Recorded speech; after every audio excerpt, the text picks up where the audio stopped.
Let's get this figured out. This world gon' give me whatever I need until I get this vision out. Then they gon' pay me whatever I ask, cause I got it figured out. Family be checking all up on a nigga to see how I'm feeling now. Damn, they love to see a nigga really make a killing now. I put a lock on the game and I hide the code and the keys. I am not playing no games, I really play this shit for keeps. That shit for me.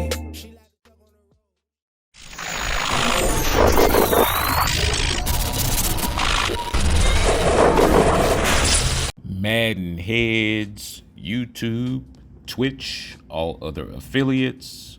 What's going on?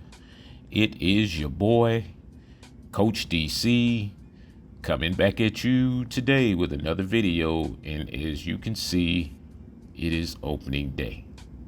So that was my first little, that was my first click on pick. You know, it's my first little dot. You know, it's like first day of school. I'm out there with my book bag. You know, face greasy and just in the front part. Yeah. All right, man. But anyway, man. So yeah, man, I've been at this thing since this morning. Like what I see thus far. This right here is really important coming in. The freeform reticle max distance thing. I know you can set that to far and near. Some people are gonna set it to near. Near will have you, in my opinion, have you throwing a lot of interceptions. I would change it to no max distance, but you may have to work your way up to that because no max distance is big time benefit, you know, high risk, that kind of stuff. They actually, with the reticle visibility thing, they actually clean that up pretty good. And so I was cutting that off to hidden. You can still do that, and then you'll just see the spot on the ground as normal. But watch this right here. This is where the max distance thing becomes important. You see where the big circle is, the big time ellipse or whatever they call that. When you see that big circle on the ground, when you have the max distance, when you have no max distance, you can push the ball way outside of that circle, like you see me doing right here on this play. And I mean, like, I'm telling you, once you get control of it, and like I said, I'm only a couple of hours into it, but once you get control of it, man, it is crazy. Now, another thing we're going to have to learn is placement. And we've talked about that in quite a few different videos. You know, placement is, let's say if you put a clock around your left thumbstick, you know, with, let's say 12, 6, 3, 9 to 4, you know, northwest, east. Yeah. Was it north, south, east, west? Yeah. That thing. You know what I mean?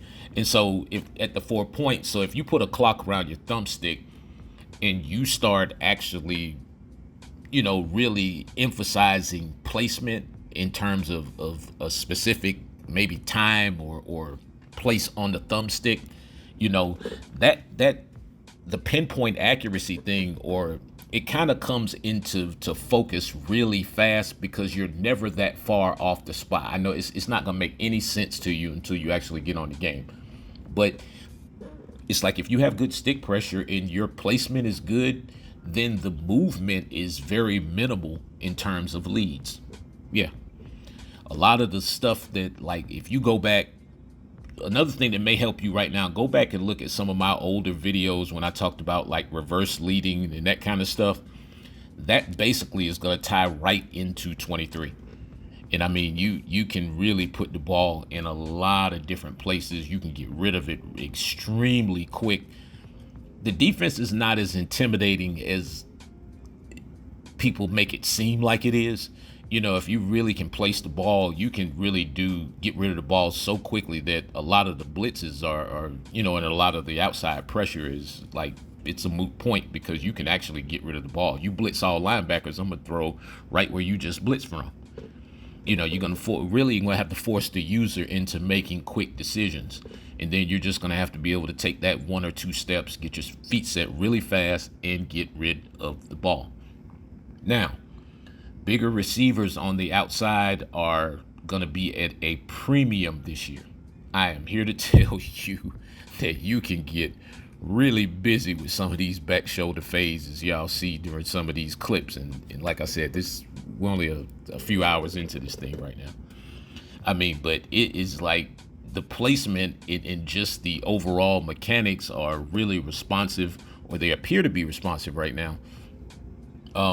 In terms of a transition from a throw to clicking on to your guy to make the catch and being able to make a move. Sometimes we may throw it and it seems like, in years past that the receiver would kind of dead out in certain situations and certain animations. Haven't seen any of that as of yet.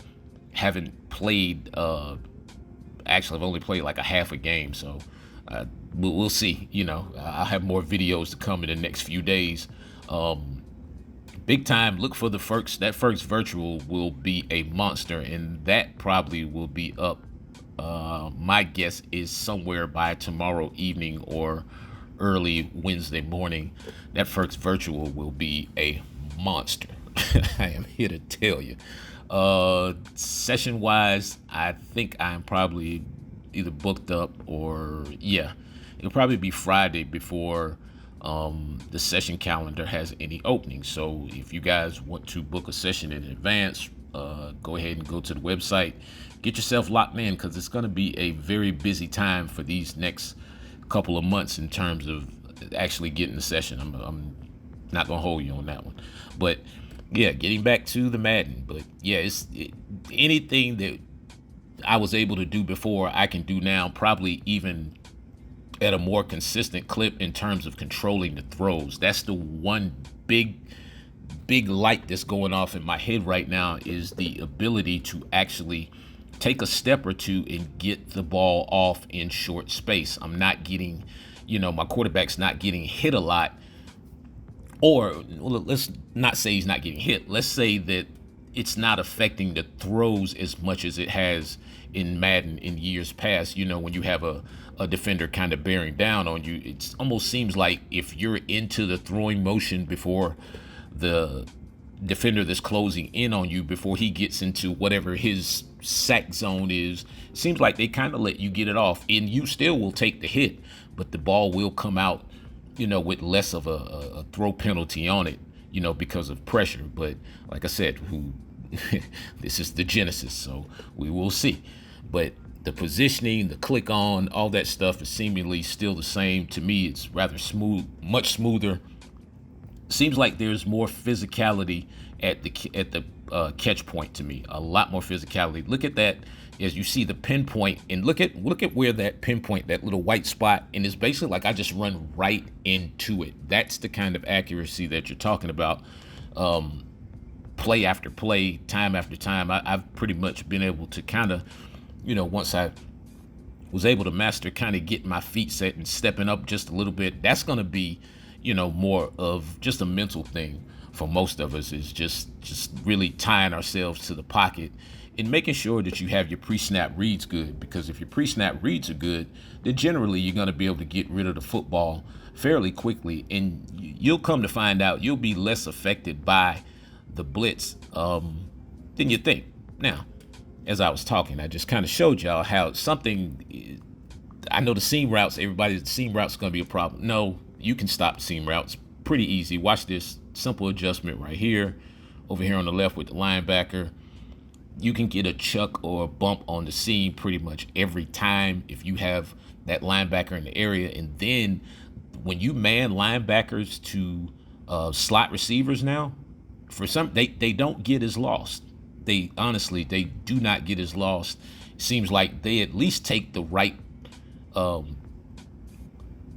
angle to the football, or to the receiver to cover him. They don't, sometimes they would just run at like a really weird angle and never even actually cover the guy. But anyway, man, more to come.